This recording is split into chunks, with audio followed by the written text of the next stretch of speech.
So you can see on the screen, our topic tonight is saved from the world's expectations. When Phil reached out to me and asked what a topic would be in terms of looking at Solomon's literature, this was a book that I had recently just finished up studying with our college group at North Mac. And this is a book that I tried to keep as a regular rotation in my Bible reading, just because there's so much valuable and applicable knowledge to be gained from Ecclesiastes. Ecclesiastes writes in such a way that kind of makes us pay attention to how Solomon is wording things, and especially the flow as he's working through this book, leading all the way up to chapter 12, and commanding us to fear God and keep his commandments. But there's also some undertones in the book of Ecclesiastes, undertones of our heart, undertones of looking at how the world may see things and how that contrasts with how God sees things. There's also undertones of money and work and what are we to do with our time, because our time here is so limited. And in Solomon's words, and even in some of the words of some of the other writers, what we're going to find is that our time is like a vapor here in this world, but eternity is, well, it's eternal. It's forever. And so how does our life here impact the life that is yet to come?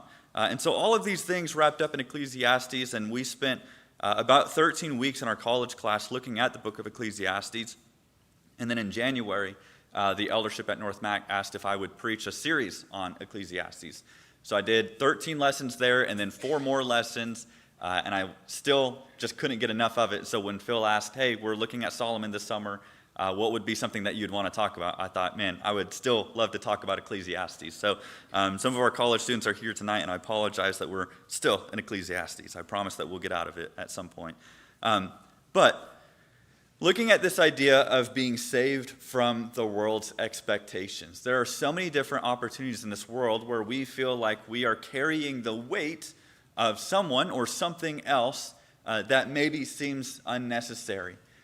You may not know the name Robert Falcon Scott.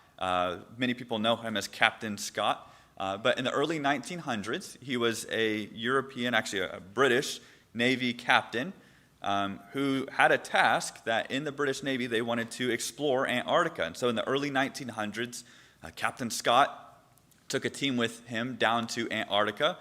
They were able to make a landfall, and they got onto the continent of Antarctica, explored around, and created a campsite called Discovery there on that continent. They stayed there for a couple of months, and then they ventured back all the way up to Britain. And then a couple years had passed, and he was confident again that he could get directly to the South Pole, which is 90 degrees latitude. And so he took another team with him in 1911 down to Antarctica, and they traveled some 800 miles from getting on land down to the center of the continent to Antarctica. Unfortunately, the Norwegians were also trying to do the same thing, and so they got there before Britain could, and so that was kind of the race. The country of Norway is actually the first people to ever be the first people at the southern point of our world. But that didn't stop Captain Scott and him taking his group down there. Unfortunately, what happened is as he was coming back, they had so many supplies, and this is maybe a story for another time, but Captain Scott, rather than taking dogs and doing like a dog sled, he took ponies. Kind of a ridiculous sight, I'm sure, that if you're on Antarctica for whatever reason, and here's some British people on ponies trying to go to the South Pole, well, as you would expect, that didn't work great for Captain Scott, and so he left the ponies behind, and rather, they did what's called man-hauling, and they strapped each other with ropes to one another, and they were carrying all of their baggage back from the southern point of our world. And they made it about 400 miles before storms really started to hit.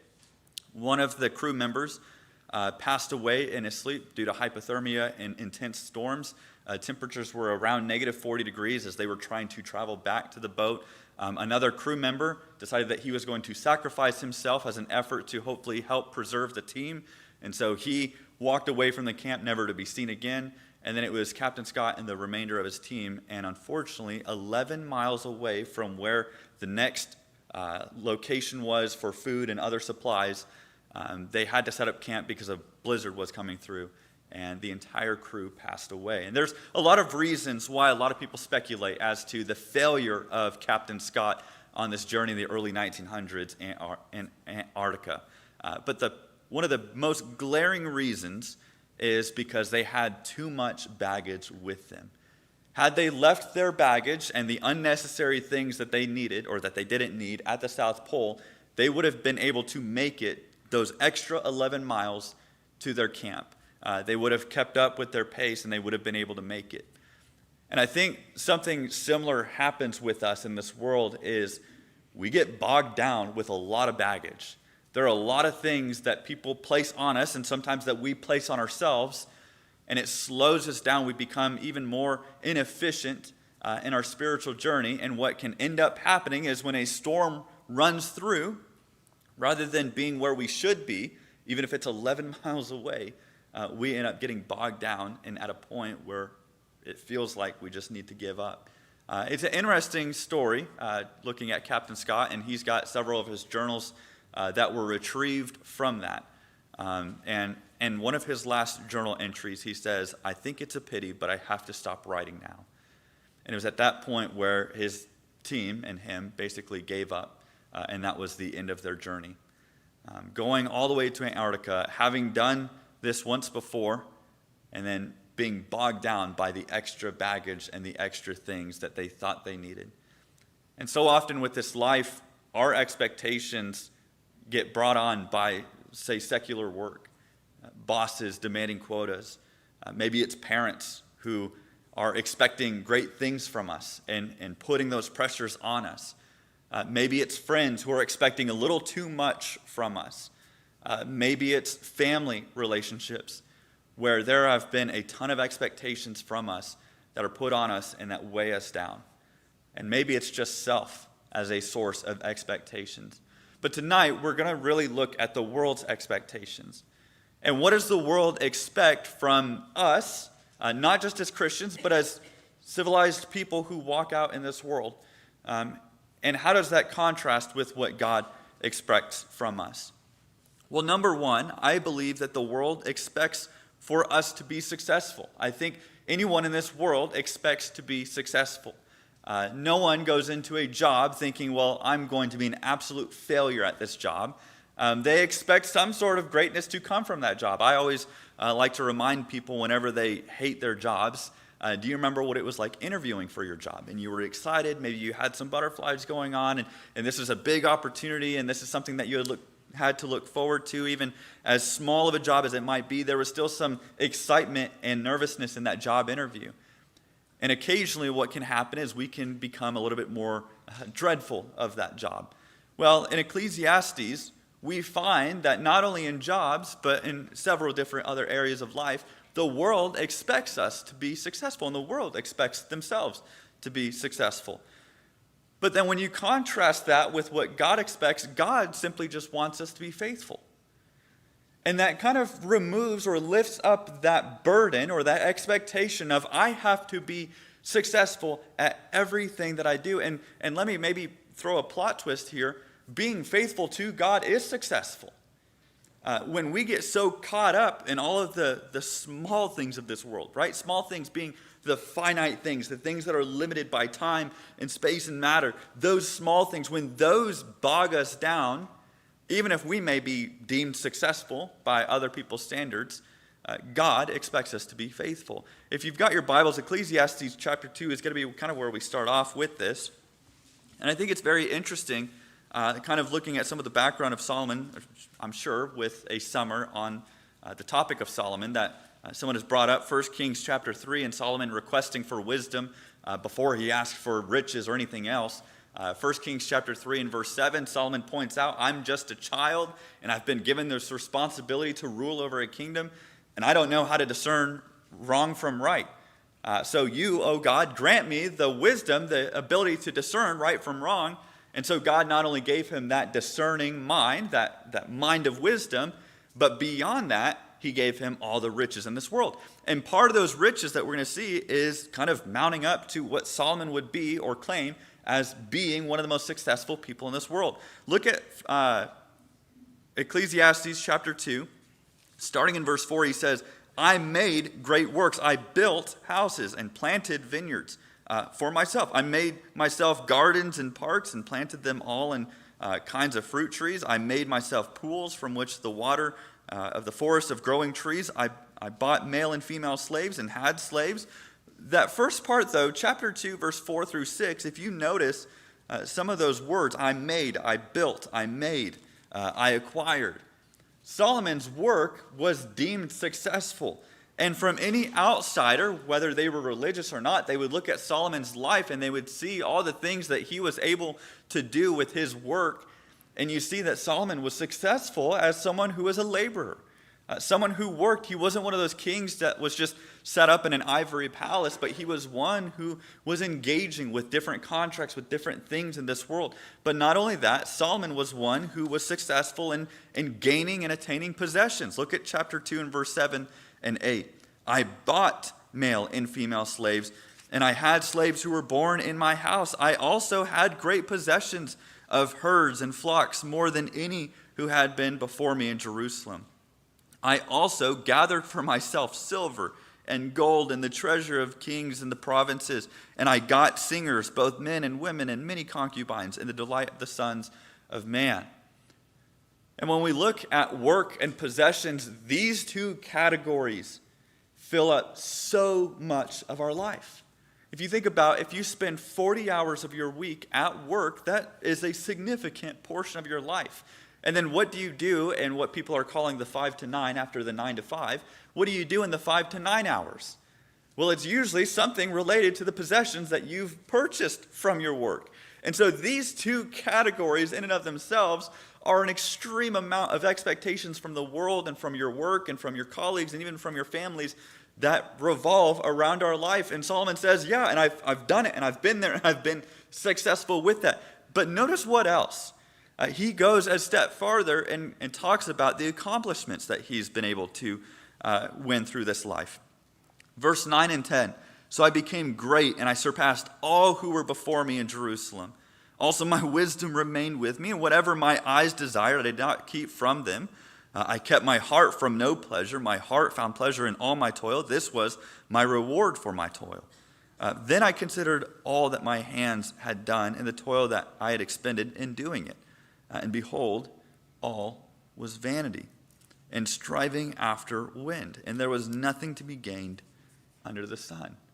And so Solomon kind of starts ramping up as you can kind of see the literature develop and grow. And Solomon says, look at all these great things that I've been able to work for. Look at all these great things that I've been able to possess. Look at all the great things that I've been able to accomplish. Notice how he says, I became great and I surpassed all who were before me in Jerusalem.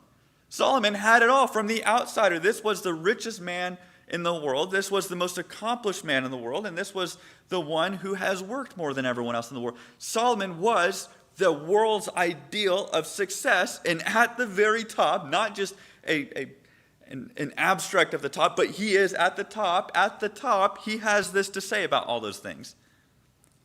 All was vanity and striving after the wind, and there was nothing to be gained under the sun. The Hebrew word chavel in Ecclesiastes is certainly a key word, and it means worthlessness. That is chasing after the wind or trying to grasp smoke. One of my Hebrew teachers back in school used to tell us that chavel is like if you were to blow out a candle and you have a little bit of that smoke, and if you tried to possess it, if you tried to attain it, you can't. Even if you were to take a jar, you blow out that candle and smoke goes up, and you take a jar and kind of like what you do with lightning bugs, and you have that clear jar, eventually what happens to that smoke? It goes away. And that's what Solomon says, that Hebrew word chavel, it goes away. It's worthless. It has nothing to do with the grand scheme of eternity. And so Solomon's points from looking at Ecclesiastes chapter 2, kind of through 4 through 10, he talks about how the world's expectations is that we would be successful in all of these areas. And by no means am I saying that you shouldn't try to strive in these areas. I think that we've been given abilities by God and given talents by God that we can engage with these things. But the world would stop right there and say, if you can gain good work and great possessions and become mighty in your accomplishments, then you have reached the true standard of success.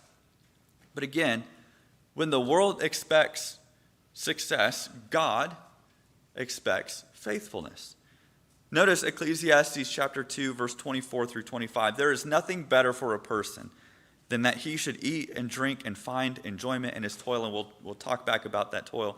This also I saw is from the hand of God, for apart from him, who can eat or who can have enjoyment?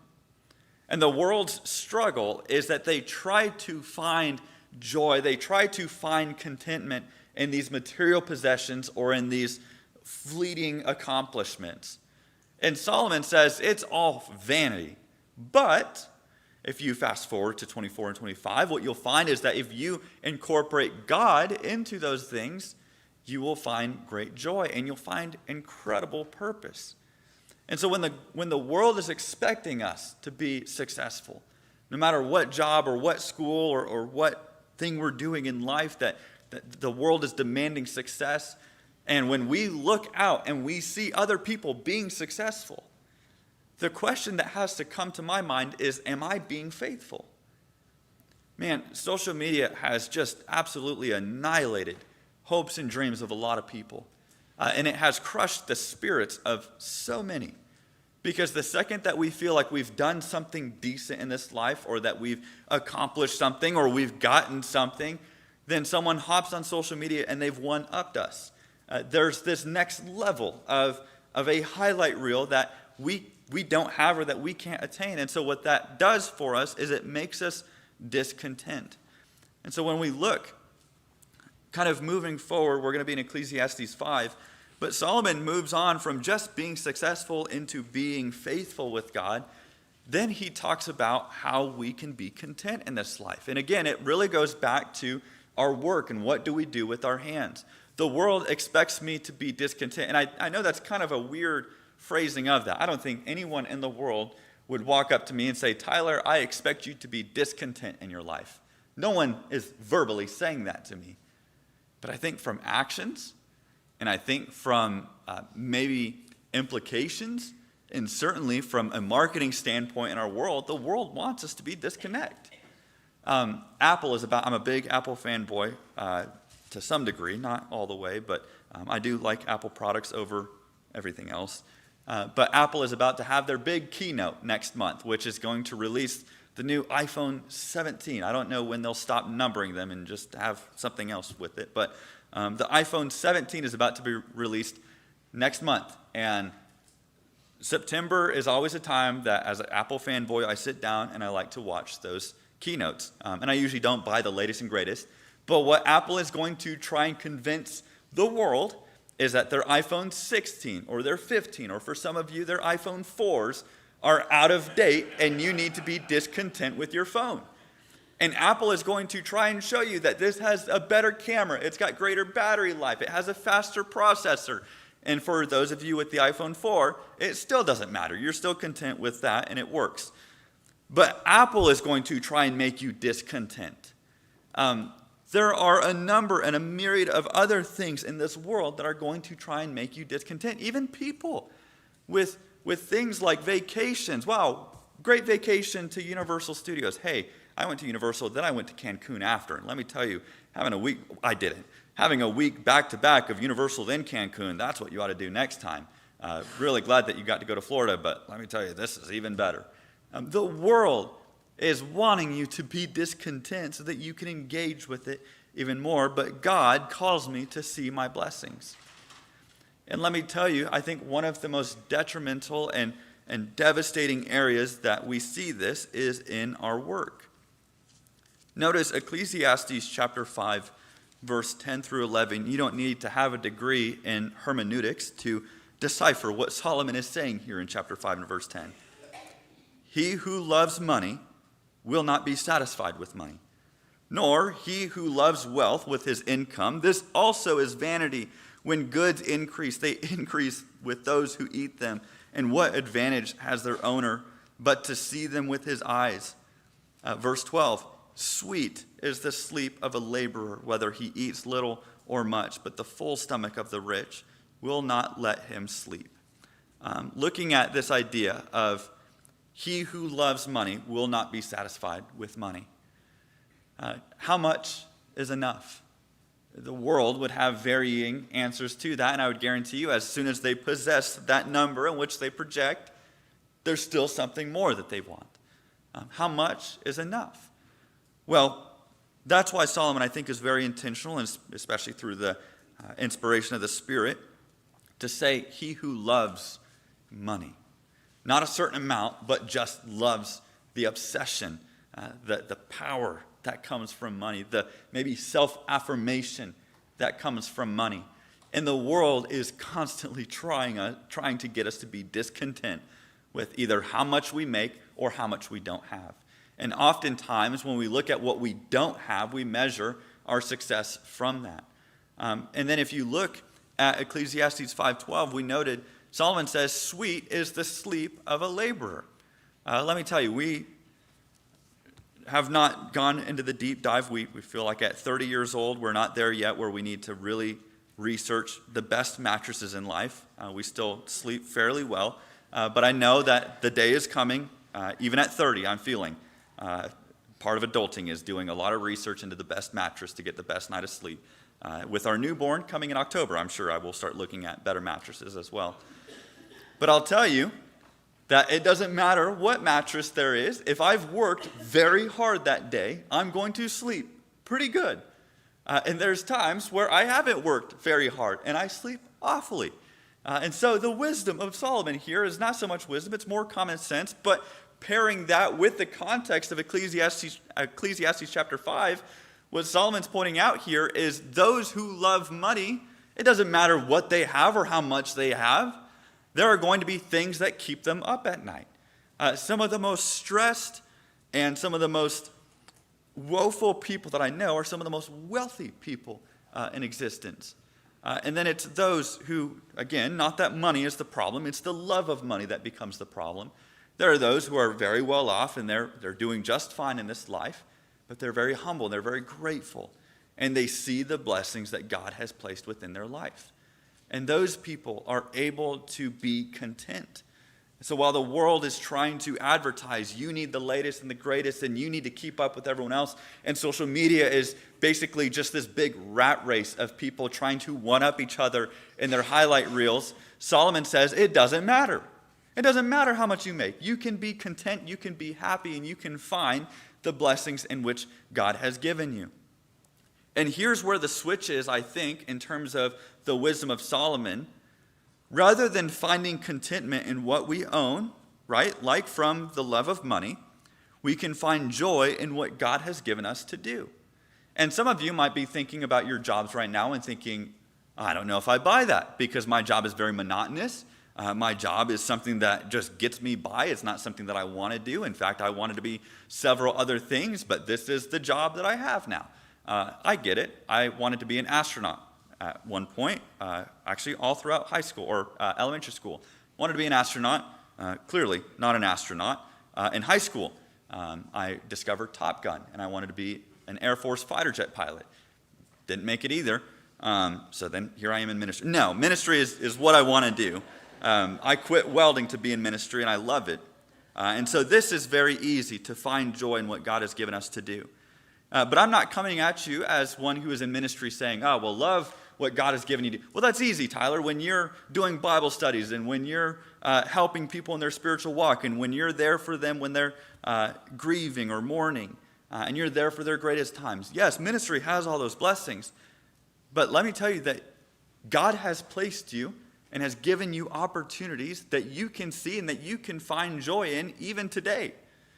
You have opportunities to see that you have gifts, that you have abilities that are unique to you. There are opportunities that people have in the congregation at North Mac that I know I will never have. And they are able to use those opportunities. I know that you have opportunities here at Choctaw that I will never have in this life. And you can find God working in those opportunities. You will talk to people that I will never talk to. You will engage in situations that I don't know about. You have special talents and abilities given to you by God. Read Romans chapter 12 sometime and tell me that God was not intentional in making you with the gifts and the talents that you have. But what happens with our world is the world's expectations and pressures want to drag us down in any way that they can. And one of those ways is to make you discontent in your life. And a big part of your life is your job, that you should be looking for new jobs, that you should be looking for more money or chasing whatever the world is chasing. And again, sometimes that's fine. Sometimes it's appropriate to look for a new job. But in that moment, God can work with you. I'm amazed at some of the literature that we have in the Old Testament. Job, who lost everything. What was Job's job? Suffering. He suffered for a grand period of his life. And yet, God was still able to work through Job. I'm thankful that we have Job because I look through passages of Job when I'm going through suffering and they bring me comfort. What about Jeremiah? Jeremiah was placed on this earth to preach to a people that would not hear him, to reject him. There would have been many times if I was in Jeremiah's position to say, God, why did you make me in this position and give me this opportunity if no one's going to listen? But God can still work with you through that time. Daniel, I think, is one of the most blaring examples that we have in the Old Testament. A Jew has been ripped away from his family, has been placed in Babylon, is now learning a new language that was once a foreign and pagan language, is learning the different gods of Babylonia, of everything that's going on in that empire, is now under the ruleship of these other kings like King Nebuchadnezzar, King Belshazzar, King Darius, all these other kings. And what does Daniel do in his time in Babylon? He capitalizes on it, he sees the opportunity, and he knows that God is working through him in his life and Daniel. Listen, if Daniel can work with God in a place like Babylon, we can work with God in a place like America. In our jobs, in our friendships, in our families, everything else that surrounds us, God can work through those moments. And what the world tries to do is to try and get you discontent to where you leave, where you escape those different areas. And God has placed you there and can work with you in those areas. Notice Ecclesiastes chapter 3. We've already kind of looked at this. If you remember Ecclesiastes chapter 2, Solomon talks about toil. In fact, in chapter 2 and verse 10, he says, "And whatever my eyes desired, I did not keep from them. I kept my heart from no pleasure, for my heart found pleasure in all my toil." My heart found pleasure in all my toil. This was my reward. And then in chapter 3 and verse 13, he says, everyone should eat and drink and take pleasure in what? In his toil. Now, I don't use the word toil every day. In fact, I think I only use it when speaking about Ecclesiastes. Take pleasure in all his work. Take pleasure in his job. Take pleasure in his 9 to 5. This is God's gift to man. Even though it may not feel like it at times, it's God's gift for you to enjoy and to find that pleasure in your job. In fact, Solomon not only doubles down, triples down at this in Ecclesiastes chapter 5 and verse 19. Everyone also to whom God has given wealth and possessions and power to enjoy them and to accept his lot, rejoice in his toil. This is the gift of God. And so often, the world has de-glamorized work and jobs. And they've said that this is, torture or punishment. Some people even go back and they say, well, this is the curse that sin has allowed into the garden. And this is God cursing the ground and now we're forced to work. Do you know what Adam and Eve were doing before the curse? They were working. That's part of the plan of Eden, was that God gave them something to do. Listen, there's times where I think, I just need to recharge my batteries. And so I'm going to take this day and I'm going to do absolutely nothing. And for the first 20 minutes, it feels good to do absolutely nothing. And then if I do a full day of doing nothing, I feel worse than if I had just gone and done something. There is joy to be had and pleasure to be had in the work that we are engaged with. And let me tell you, there are people who would love to be in your position no matter where it's at. There are people who are getting rejected from jobs, or there are people who don't have the talents or even the abilities to do your job. And yet when the world tells you, your job, it's punishment, it's torture, they chain us up, you can find that what Solomon says is you can take pleasure in your work. So the wisdom of Solomon really comes out through here. And he says, not all the things that I had, those weren't my pleasure, but the pleasure was the work. And not only is that pleasure, but it's the gift of God. Number 3, the world expects me to follow my heart. And this hits at so many areas of our life. If your spouse isn't treating you right, follow your heart.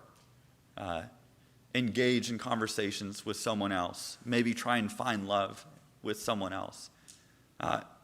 Well, that worship just didn't really feel good to me. And so I want to go somewhere where worship feels right, where worship feels good. The world expects us to follow our heart. Well, I didn't really like what was going on in this, and so I felt like I needed to go somewhere else. Follow your heart, but God calls me to surrender to his way. And I think that's the hardest thing about following God is as I'm crucifying myself in my own wants, in my own needs. And there are people that God has placed in my life that I know I can make an impact with. I know that through what God has done in me and what God is doing through me, that he can work through me for them. I know that there are times in this life where maybe I don't want to do something, but I know that God can work through it. And one of the most great displays of the humanity of Jesus, sometimes, and I say this very carefully, sometimes we overlook the humanity of Jesus for the sake of the divinity of Jesus. But we have to realize that what made him the Christ was that he was also human. And that he took on flesh form. He emptied himself, in Paul's words in Philippians. And that he came to this world, was born into humble means, and lived like everyone else, but without fault. And he was perfect.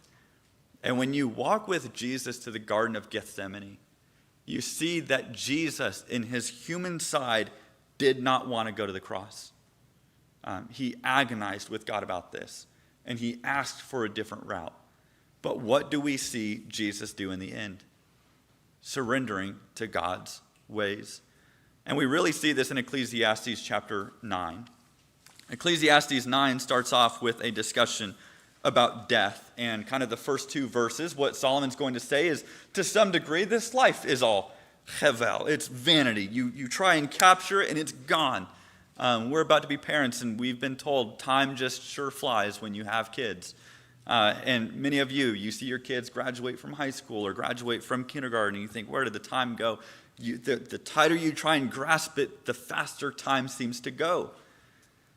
And so Solomon, in looking at how fast time is moving and how quick life is, he says this is futility, because no matter who you are, if you're righteous or if you're wicked, everyone dies. Everyone has that expiration date on them, and they're going to pass from this world. And so Solomon, and perhaps one of the greatest examples of wisdom, is able to grab eternity and bring eternity in the conversation of what's going on in this life. And so in chapter 9, he talks about this same event that happens to the righteous, to the wicked, to the good, and the evil, to the clean, to the unclean, to him who sacrifices, and to him who does not sacrifice. As the good one is, so is the sinner, and he who swears as one who shuns an oath. And then he gets to verse 3. This is an evil in that all is done under the sun, death. That the same event happens to all. The hearts of the children of man are full of evil, and madness is in their hearts while they live, and after they go to the dead. But then, if you keep on reading, Solomon gives kind of a weird image here, and it's not the first, and it's certainly not the last weird image that he gives in Ecclesiastes. Verse 4 says, but he who is joined with all the living has hope, for a living dog is better than a dead lion. It doesn't matter if you're the mightiest of the habitat. It doesn't matter if you're the strongest, or if you're the most feared, or if you're the most well-respected. That death will come to you. And then on the opposite side of that, we have definitely brought in dogs as cute and fluffy, and now they're house pets, and we have one too. His name is Duke. He's a golden retriever, and he's precious. But back in that day, dogs were disgusting, and they were gross, like chihuahuas. They were over there doing their own thing. I can say that. My mom used to have a Chihuahua, and I used to call it a rat dog all the time. I'm sorry if that offends anyone. Imagine that gross, gnarly-looking dog, and he says, for a living dog is better than a dead lion. And you see that, right? It makes sense. This one's living. And Solomon's going to attach this with the whole world, the whole idea that the living, they know that they will die, but the dead know nothing. They're dead. They have no more reward. For the memory of them is forgotten. Their love and their hate and their envy have already perished. And forever they have no more share in all that is done under the sun. And then notice he's going to tie it back in the rest of chapter 9 with walking with God. Guys, the greatest thing that we can do in this life is surrender to God's will. Why? Because as Jesus promised in John chapter 10 and verse 10, that he is here to give life and to give life abundant. When I follow my heart, I get myself into trouble. My heart takes me all sorts of different ways. It takes me in several different directions, and there's no wisdom to that. There's no logic. Sometimes it works out where I follow my heart, and wow, that was a lot better than I expected it to be. But most times when I follow my heart, it ends in disaster. But when I surrender to God's will, when I make Jesus my king, and when I have him as Lord over my life, what happens is I find peace in knowing that I will be with him for eternity. A living dog is better than a dead lion. There are many people in this world who think that they're lions. But eventually their time will come. All of our time will come. And there will be a distinction between the living and the dead. Daniel showing that they would be with God forever. That was their motivation, and certainly should be a big part of our motivation. But Daniel chapter 12, verse 3, Daniel utilizes the Hebrew word olam, which means forever. To those who want to live forever. They will be the ones who are with God. And so when we look at the world's expectation of following your heart, Solomon says, when you follow your heart, it'll lead you into dangerous places. It'll lead you into temptations that you can't get yourself out of. It'll lead you down a path that you didn't know could be so deep. But when you surrender to God's will, Jesus says, I'll give you life. What we have here in this world, Jesus provides. He gives us a much better way and a much better standard of living. But I'll give you life abundant. I'll give you life that goes beyond this life. Life that continues to pour out where we find our life with God. When we consider this concept of being saved from the world's expectations, we realize that a lot of the world's expectations remain in the world.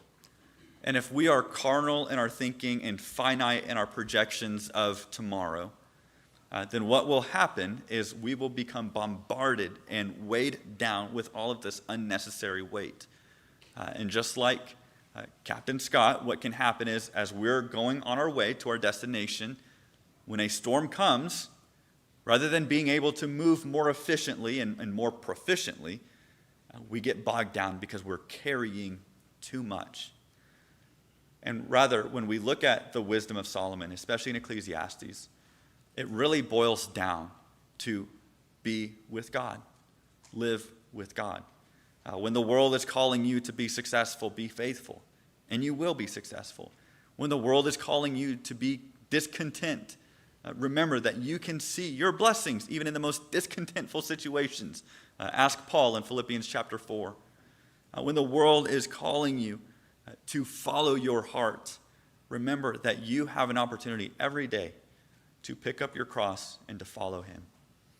Let's pray. God, I thank you so much for the wisdom that we have in the scriptures, that we don't have to wonder, that we don't have to try and figure things out for ourselves, but that you've revealed so many great blessings to us. Father, I pray that as we continue throughout our week, that we'd remember that this world is so good at distracting us and sometimes killing our motivation to be spiritual people. But we pray that we could look beyond that and that we can look to you and that we can find peace and rest in what you have called us to be and called us to do. Thank you so much for your love that goes beyond all of our understanding.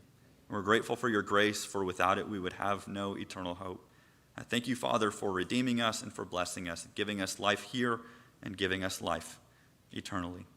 Thank you, Father, so much for being a God who loves us. And it's in your Son's name that we pray. Amen.